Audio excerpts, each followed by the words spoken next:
Welcome back to young minds YouTube channel. आज हम एक बहुत बड़ा डिफरेंस पढ़ने वाले हैं। आपने थंबनेल में देखा ही होगा कि भाई elastic demand and inelastic demand, इन दोनों में फर्क क्या होता है। हमको तो यही नहीं पता, हम अभी तक पढ़ते जा रहे हैं कि भाई परफेक्टली इलास्टिक होता है, परफेक्टली इन इलास्टिक होता है, रिलेटिवली इलास्टिक होता है, रिलेटिवली इन इलास्टिक होता है। बट ये इलास्टिक और इन इलास्टिक का फर्क क्या होता है? देखो, कभी भी किसी भी कमोडिटी का डिमांड इलास्टिक तब कहलाएगा जब उसकी अर्जेंसी ज्यादा नहीं होगी। फॉर एग्जाम्पल, अगर मैं बोलूं कि luxury goods, sir luxury goods की अर्जेंसी इतनी ज्यादा नहीं होती है, या तो फिर वो लॉन्ग टर्म तक चल सकता है।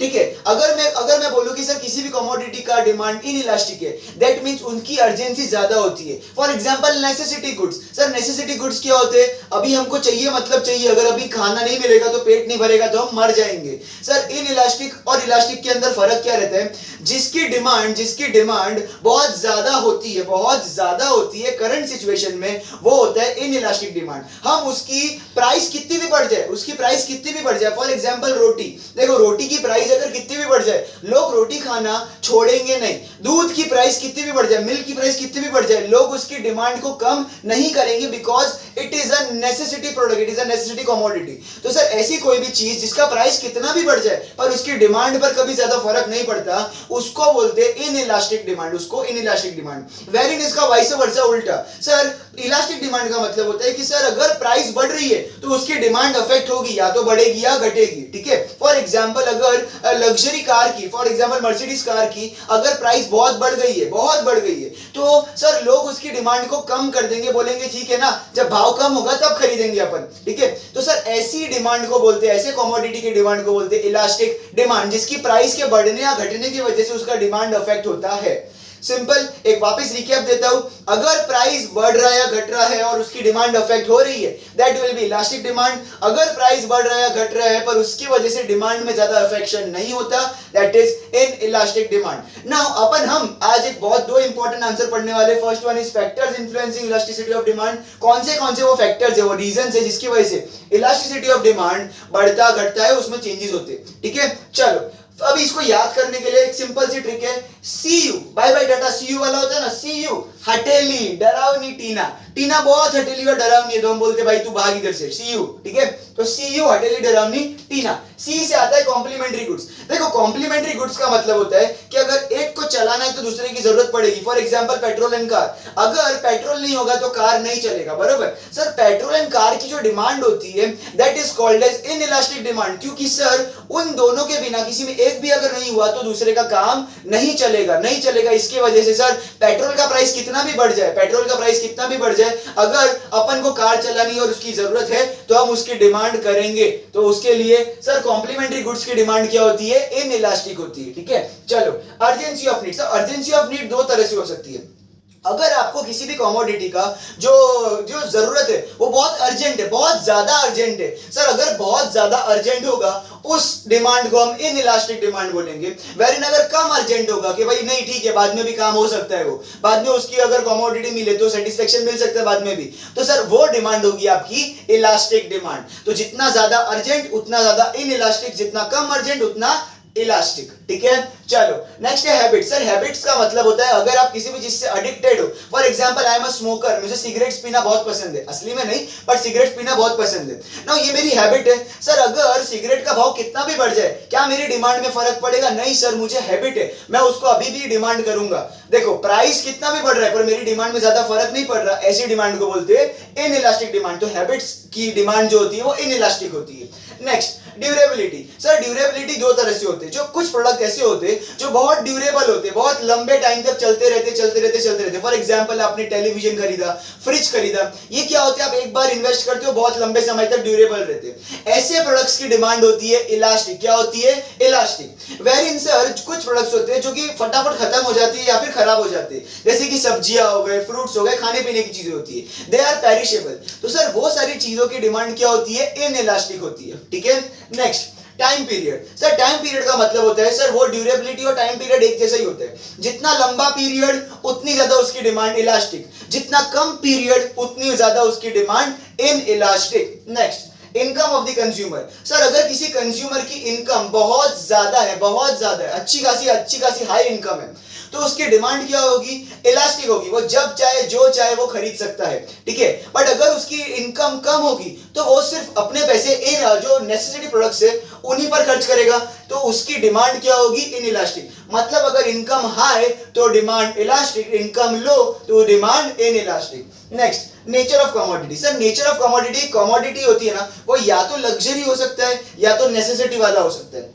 अब देखो लग्जरी गुड्स जो होता है ना वो हम खरीदे नहीं खरीदे उससे कोई फर्क नहीं पड़ता, वो हम खुद की सुविधा के लिए खरीद रहे हैं। तो सर ऐसी चीजों की डिमांड जो होती है ना वो प्राइस बढ़ने या घटने की वजह से डिमांड को अफेक्ट करती है। अभी लग्जरी गुड्स, अगर मुझे सपोज एक बड़ा सा बंगला खरीदना है, बंगला इज अ लग्जरी गुड्स, मैं घर खरीदने की बात नहीं कर रहा, मैं बंगला खरीदने की बात कर रहा हूँ। सर बंगले का अगर प्राइस बहुत ज्यादा होगा तो मैं बोलूंगा छोड़ो ना यार, बाद में कोई सस्ता बंगला देखते या तो फिर इसका भाव कम होने की राह देखते अपन। तो देखो लग्जरी गुड्स कभी भी क्या होते हैं, अगर उनका प्राइस बढ़ता है घटता है तो डिमांड अफेक्ट होती है, इस वजह से उसकी डिमांड होती है इलास्टिक डिमांड।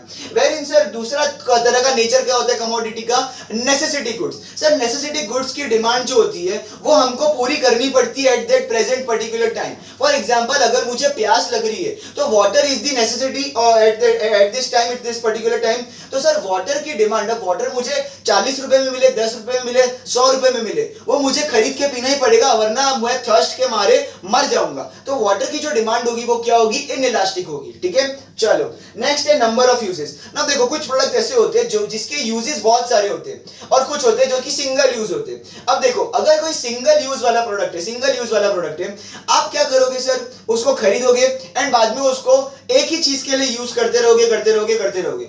ऐसी चीजों को हम कम डिमांड करते हैं, इसके लिए उसकी डिमांड होती है इलास्टिक। पर सर एक चीज जिसके मल्टीपर्पज यूजेस है, मल्टीपर्पज यूजेस है, तो आप उसको क्या करोगे, ज्यादा डिमांड करोगे। और सर जब ज्यादा डिमांड होगी तो प्राइस कितना भी बढ़ जाए घट जाए आप उसको फिर भी खरीदोगे क्योंकि आपको मालूम है उससे आपकी बहुत सारी डिमांड सेटिस्फाई हो जाएगी, बहुत सारी वांट सेटिस्फाई हो जाएगी। तो सर अगर सिंगल यूज है तो इलास्टिक, अगर मल्टीपर्पज यूज है तो inelastic. Next comes is availability of substitutes. Sir अगर आपको मालूम है कि चाय के बदले आपको कॉफी मिलने वाली है या मिल सकती है तो सर ये हो गया सब्स्टिट्यूट। सर अगर सब्स्टिट्यूट अवेलेबल है तो चाय की जो डिमांड है वो इलास्टिक हो जाएगी, ठीक है। बट अगर मैं बोलूं कि सिर्फ चाय अवेलेबल है, कॉफी आपके पास नहीं है, कॉफी के अलावा, चाय के अलावा आपके पास कुछ भी अवेलेबल नहीं है, कोई सब्स्टिट्यूट नहीं है, तो चाय आपके लिए क्या होगी, एक नेसेसिटी हो जाएगी। और नेसेसिटी आपकी कौन सी डिमांड क्रिएट करती है, इन इलास्टिक डिमांड। तो इसी के साथ हमने ये फैक्टर्स पढ़े। हमारा नेक्स्ट कॉन्सेप्ट और नेक्स्ट आंसर है जो कि इस पूरे चैप्टर का फाइनल आंसर है, and that is called as importance of elasticity of demand. Sir ये इलास्टिसिटी ऑफ डिमांड का जो कॉन्सेप्ट है वो किसने बनाया था, एल्फ्रेड मार्शल ने बनाया था। But Lord Keynes, now Lord Keynes, KEYNES, sir Lord Keynes एक ऐसे इंसान थे जिन्होंने इस पूरी दुनिया में एल्फ्रेड मार्शल के इस कॉन्सेप्ट को बहुत फेमस किया था और उसको सराहा था, उसकी तारीफ की थी और बोला था कि एल्फ्रेड मार्शल का सबसे बेस्ट कॉन्सेप्ट है elasticity of demand, and importance of elasticity of demand तो सबसे ज्यादा ही बेस्ट कॉन्सेप्ट है, ऐसा लॉर्ड कीन्स ने उनकी तारीफ की थी बेसिकली। सर यहां पर हमको बताया क्या जाता है, इलास्टिसिटी ऑफ डिमांड किन किन चीजों के लिए इंपॉर्टेंट है और किन किन सेक्टर्स में इंपॉर्टेंट आता है, ठीक है। तो सबसे पहले सर इसका एक इजी ट्रिक बता दो। तो पत्रकार पोपटलाल फाइंड्स प्यारी गर्लफ्रेंड, देखो अभी तक उनके जो तारक मेहता सीरियल है उसके अंदर तो उसकी वाइफ मिली नहीं, पर अपन ने दे दी उसको गर्लफ्रेंड। क्या, पत्रकार पोपटलाल फाइंड्स प्यारी गर्लफ्रेंड, उसको एक गर्लफ्रेंड अपन ने ढूंढ के दे दी। सर पत्रकार मतलब पी से क्या आता है, जो मैंने कैपिटल में लिखा है वो काम का है, जिसको मैंने सर्कल करके स्मॉल में लिखा है वो काम का नहीं है, वो बस अपन ने ऐसी ट्रिक के लिए बनाया है। सर कैपिटल पी से आता है प्रोड्यूसर्स, मतलब सर इलास्टिसिटी ऑफ डिमांड का जो कॉन्सेप्ट है वो प्रोड्यूसर्स को कैसे काम आता है, इंपॉर्टेंट क्यों है। देखो प्रोड्यूसर्स कोई भी प्रोडक्ट बेचते हैं तो उनको सबसे पहले तो उस प्रोडक्ट का प्राइस डिटरमाइन करना पड़ता है कि भाई कौन से भाव पर मैं लोगों तक बेचूं।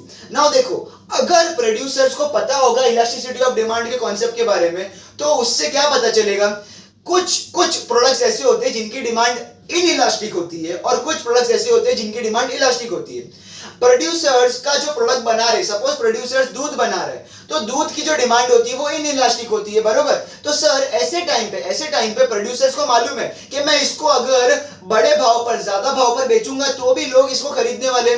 तो प्रोड्यूसर्स को क्या पता चलता है कि सर जिन प्रोडक्ट्स की डिमांड इनइलास्टिक है हम उसको ज्यादा भाव पर बेच के ज्यादा प्रॉफिट कमा सकते हैं, वेरिन जिन प्रोडक्ट्स की डिमांड इलास्टिक है हम उनको कम भाव पर बेचकर भी अपना माल बेचने लायक और प्रॉफिट कमा सकते हैं। तो बेसिकली प्रोड्यूसर्स को प्राइस डिटरमाइन करने के लिए ये वाला कॉन्सेप्ट मदद करता है।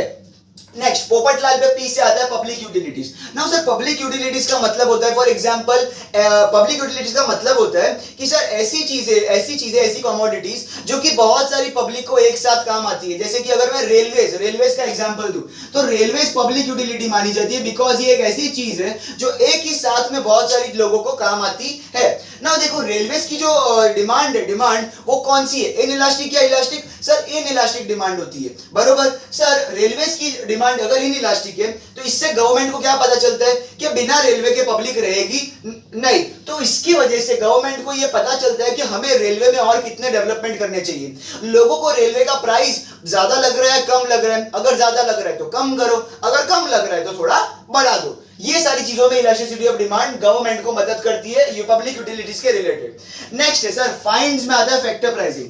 देखो फैक्टर प्राइसिंग का मतलब सर फैक्टर्स क्या होते हैं? फर्स्ट चैप्टर में माइक्रो इकोनॉमिक्स के फर्स्ट चैप्टर में हमने पढ़ा था there are 4 factors of production, land, labour, capital and entrepreneur, बरोबर। सर अगर हम इन चारों को काम करते हुए देखना चाहते हैं तो इनको कुछ पैसे पे करने पड़ेंगे। लैंड को मिलता है रेंट, उनका पैसा क्या होता है? रेंट के फॉर्म में। सर लेबर को वेजेस के फॉर्म में पैसा मिलता है, कैपिटल को इंटरेस्ट के फॉर्म में पैसा मिलता है, एंड एंटरप्रेन्योर को प्रॉफिट के फॉर्म में रिवॉर्ड मिलता है, पैसा मिलता है। सर यहां पर इलास्टिसिटी ऑफ डिमांड के अंदर हमको यही पता चलता है कि सर अगर किसी भी फैक्टर का डिमांड इन इलास्टिक है, इन इलास्टिक मतलब उसके बिना तो काम चलेगा ही नहीं, उसको हम ज्यादा पैसा देंगे ताकि उससे हमारा प्रोडक्शन रुके ना और फटाफट काम हो। और जिस फैक्टर का ऐसा लग रहा है कि भाई अभी अगर हम इसको कम पैसा इन्वेस्ट करें इस पे या इस पे कम पैसा दे, अगर उसकी डिमांड इलास्टिक है तो सर हम उस पे कम खर्चा करेंगे और बाद में उस पे देखा जाएगा आगे खर्चा करना है कि नहीं। तो यहां पर क्या पता चलता है कि भैया जिस फैक्टर का जरूरत ज्यादा है उस पे ज्यादा खर्चा करो, जिस फैक्टर का जरूरत कम है फिलहाल के लिए प्रेजेंट टाइम पे किसी कंपनी को, उस पर कम खर्चा करो, ठीक है। नेक्स्ट कॉन्सेप्ट इज पी से आता है sir proportion of expenditure. Proportion of expenditure का मतलब होता है suppose I am an individual, मैं कंज्यूमर हूं, अब है ना मैं कमाता हूं, कुछ पैसे कमाता हूं। नाउ अगर मैं अपने इनकम का, मैं अगर मेरी कमाई का एक बड़ा हिस्सा खर्च कर देता हूं, एक बहुत बड़ा हिस्सा खर्च कर देता हूं, इसका मतलब होता है मेरी जो डिमांड है वो क्या है? In elastic. क्या है? इन इलास्टिक, बिकॉज मेरी डिमांड क्या होगी? मैं जरूरत की चीजें फटाफट खरीद लूंगा। बट अगर मैं अपने पूरे के पूरे इनकम का, पूरे कमाई का छोटा सा हिस्सा खर्च करता हूं, दैट मींस मेरी डिमांड होगी इलास्टिक। नेक्स्ट सर जी से क्या आता है? गवर्नमेंट को। Sir elasticity of demand government को कैसे मदद करते हैं? देखो गवर्नमेंट को वो अलग अलग टैक्सेशन पॉलिसीज एंड अलग अलग इंफ्रास्ट्रक्चर पॉलिसी, हर तरह की पॉलिसीज बनाने में मदद करते हैं, ठीक है। तो गवर्नमेंट को क्या पता चलेगा कि लोगों को जो टैक्स की डिमांड है, जो टैक्स होती है, टैक्सेस, उनकी डिमांड होती है इन इलास्टिक। गवर्नमेंट के लिए वो डिमांड इन इलास्टिक है, क्योंकि अगर गवर्नमेंट को वो पैसे नहीं मिले तो गवर्नमेंट काम ही नहीं कर पाएगा। सो देखो इन इलास्टिक डिमांड है मतलब वो क्या करेगा? गवर्नमेंट लोगों से ज्यादा टैक्स वसूलने की कोशिश करेगा। वेरिन अगर किसी भी चीज की डिमांड इलास्टिक है तो वो क्या करेगा? गवर्नमेंट उस पर कम पैसा खर्च करेगा और कम पैसे उससे वसूल करने की कोशिश करेगा। Next and last point is F से आता है foreign trade. Sir foreign trade क्यों, कैसे मदद करता है? देखो फॉरेन ट्रेड के अंदर हमको अगर पता है कि अगर बाहर के देशों में कोई चीजें नेसेसिटी वाली है जो हम उनको दे सकते हैं, एक्सपोर्ट कर सकते हैं, तो हम क्या करेंगे? हम वही चीजें ज्यादा प्रोड्यूस करके बाहर भेजने की कोशिश करेंगे ताकि ज्यादा पैसे कमा पाए। तो मतलब जिन प्रोडक्ट्स की डिमांड इन इलास्टिक है उनका फॉरेन में ट्रेड, एक्सपोर्ट ज्यादा होगा, एंड जिनकी डिमांड इलास्टिक है उनका प्रोडक्शन, ट्रेड और फॉरेन में एक्सपोर्ट कम होगा। तो इसी के साथ हमारा ये पूरा चैप्टर होता है खत्म। आई होप आपको ये पूरा का पूरा वीडियो समझ में आया होगा। कोई भी डाउट है किसी भी फॉर्म में, किसी भी चीज में, तो आप कमेंट करके जरूर बताना और हमारे चैनल को लाइक, शेयर एंड सब्सक्राइब जरूर करना। Thank you.